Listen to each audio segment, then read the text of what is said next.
Hi guys, today we're going to react to Time Wave by BABYMETAL. This is a Buy Me a Coffee request from Jim Nusbaum. Thank you, Jim, for yet another BABYMETAL request. We appreciate all your support. Thank you, Jim. We appreciate the support. You are amazing. Keep it coming.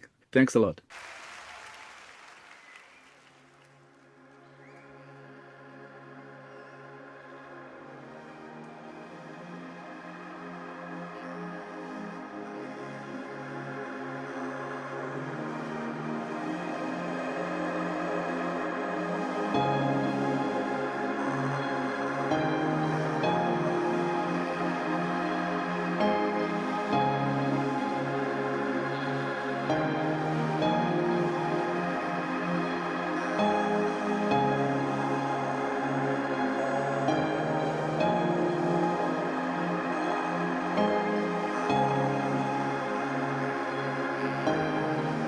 We're still in the intro, but it kind of correlates to the title of the song in my head, Time Wave. The light show and the sounds feels like you're being carried on a wave. I would never have thought that had it not been for the title of the song, because we've experienced intros like this from BABYMETAL before. Yes, we have, although they were slightly different. Here, just that piano and somewhat of a beat reminded me of Robert Miles's Children. It wasn't quite the same tune, but something about it reminded me of that, especially that kind of piano sound. And it has this ethereal, almost hypnotic feel. Yeah. It's a fantastic intro.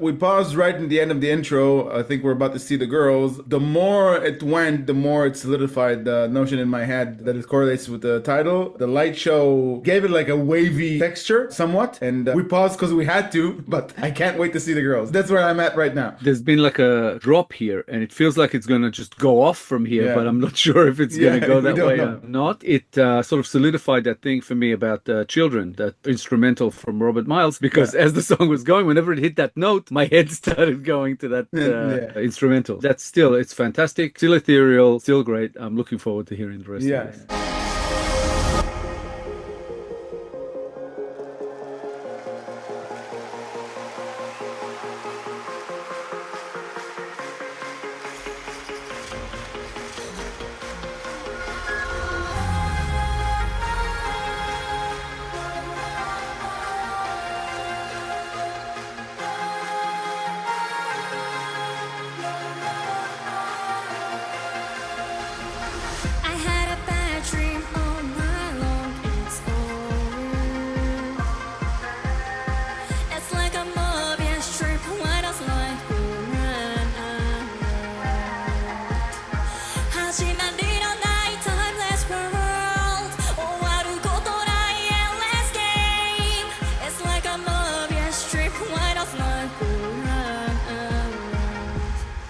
Choreography had a stronger emphasis for intros in this song, it feels like, from what we reacted to of BABYMETAL so far. Sue started singing in English. That was very pleasurable to hear. She had a caressing demeanor at first. I don't know where it's gonna go. I'm loving it so far. I'm loving the choreography. I'm loving Sue's voice. I'm loving the girls. Last time we reacted to a BABYMETAL song was in their experimental time, where they had no Yui, and Momo Metal hadn't joined the band yet. So it's like coming back to a more familiar BABYMETAL now, at least from my perspective. I'm loving it so far. It's beautiful. Yeah, it was really cool to see that choreography that you were referring to, and Sue's voice. She started singing in English. It's like, oh, and then she started singing Japanese, and I'm like, oh, it's like she sounds fantastic. I don't think the pattern in the background and the bottom, the maze feature, I don't think that's accidental. It's obviously got something to do with the subject matter. So yeah, very cool. I'm loving this so far.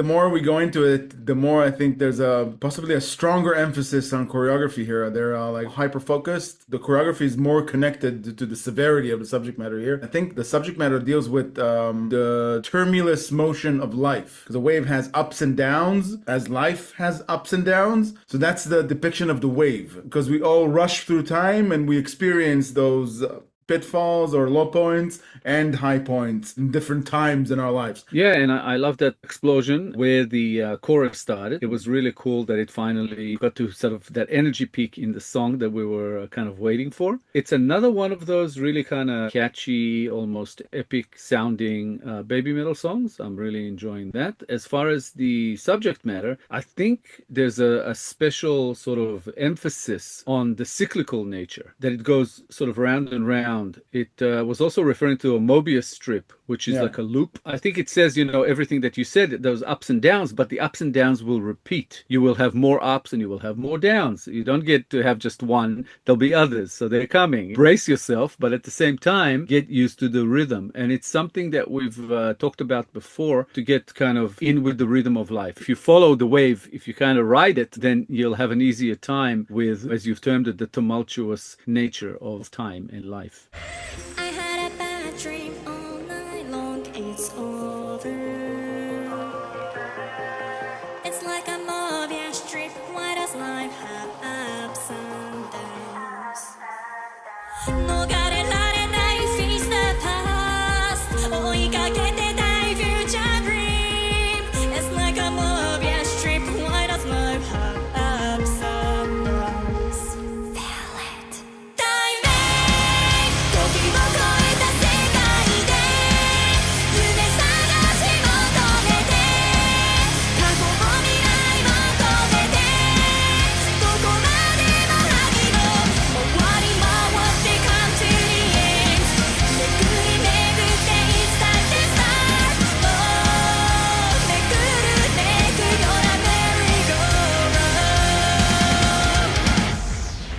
The wave part, the ups and downs, makes me think about when we reacted to Ginger's hedonism when Tatiana performed the one-take playthrough. We talked about the necessity of balance in life. We talked about hedonism as all the experience we're trying to have our positive experiences, and that's not the way to live life, because there's no good without bad. We have to have bad experiences so we know to appreciate the good ones. It's the same thing here, but it has like a more philosophical take on life, on the fact that we're all in it together. It's an experience and it's a way of looking at things that all of us are in it. And to synchronize with the frequency of life is basically to hack into the code of life, to be able to experience life in the best way possible, to be able to accept that there will be low points and high points, and as you move with the wave, you can adjust to those changes and learn to accept them, and that way you will not let life defeat you. Yeah, and as I mentioned before, you know, it's about the cyclical nature of life, and here it mentioned the merry-go-round. So it's kind of like saying, if you're experiencing downturn, just stay on it. Don't lose hope, because there will be an upturn coming. And then when you're up, don't take it for granted, because there will be down again. So it's going to keep coming and going, and just ride it. Enjoy it for what it is, because like you said, without one you can't really have the other. Without one you can't understand the other. Without one you can't enjoy the other. It's basically encouraging resilience. Yeah, in a way of understanding, not as in fighting for something. Because once you understand the way things move, you don't have to fight. You can be at peace. Yeah, it's almost like a resilience through patience in a way. It's like, wait, it's coming. You know, there's going to be a change. Because you're always more prepared when you know what to expect. And they're actually saying here what to expect.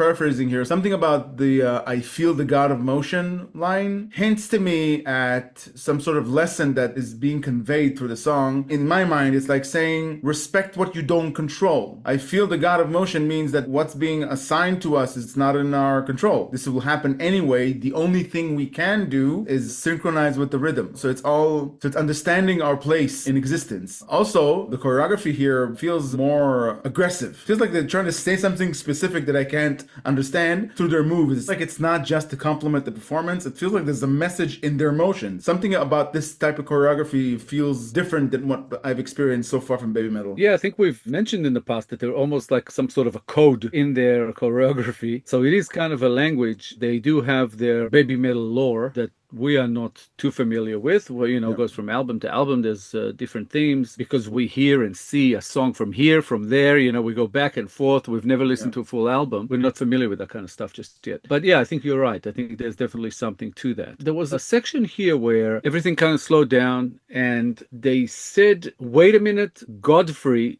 just focus. I got stuck on that because at first I only kind of heard, and then I looked at the screen and I saw that the word was actually Godfrey, the name. But I thought potentially it could mean that it's God free, like the two words, God free, but not free of God, because it says, you know, feel the God of motion. So maybe the God of freedom in a way of motion, but I'm not sure. And then I was like, Godfrey, why would they say Godfrey? And it got me thinking that they might be referring to a person, and I was like, who's Godfrey? And I'm thinking about maybe some kind of scientist, someone who came up with some sort of an invention or a formula or a something theory. I couldn't come up with anything. And it popped in my mind that it could in some way be the character in the film from the 1930s, My Man Godfrey. Godfrey was played by William Powell. I think Carol Lombard was in that film. But I don't remember the exact story. And if there's something to do with the character there, that he needed to slow down, wait a minute, and just focus. So it's possible that it's that, but I have no clue. I couldn't work out where they were going with that. But aside for that, the whole line about God of motion and all that, I agree with what you're saying. It seems like it's talking about the fact that the universe may have its own secrets from us, because it said towards the past and towards the future. There's motion going both ways. So you can go back, you can go forward. But on the wave, you're only going forward. Yeah. So I'm not sure. But waves can sometimes in a storm drag you back. I don't know. I thought that was kind of interesting to think about. Yeah, it does correlate with the way people perceive life. When tough times arise, or when you can't progress forward, when you can't remain on the wave and you let it drag you back, like a metaphor for being stuck in the past. Keep pining over stuff that happened in the past, being traumatized by the past and not being able to overcome it. It's like something that people do. People do get stuck in the past. People do try to mend things that are unmendable because they already happened. I would like to think that that's what they mean, but I can never know. I could be totally off.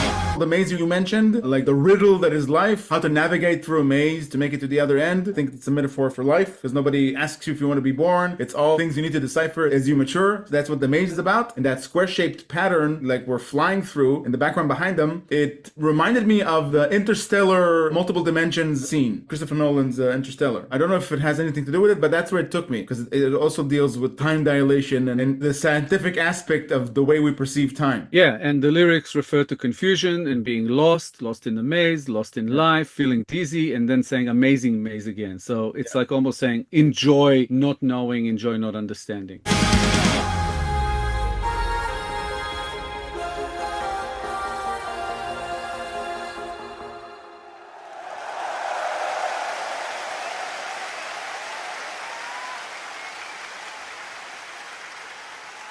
Awesome. That was beautiful. Fantastic song. Thank you, Jim Nusbaum, for this request. And again, for bringing us back to Baby Metal. That was awesome. Thank you so much for all your support. Yeah, thanks, Jim, for this Baby Metal request. It was a magnificent experience. And of course, thank you for your support. If you enjoyed this episode, guys, please be sure to like, subscribe, comment, and click the little bell icon so you get notified on all our future videos. Thank you all for sticking with us. Thank you all for your time. As always, our Baby Metal Reactions playlist should be up on the screen sometime about now. Give it a click, check it out. Lots of amazing stuff. Again, guys, thank you so much for all the support you're throwing our way. We'll be back in a couple of days with a new episode, and we hope to see you all then. Thanks a lot, guys. Bye for now. Bye, guys.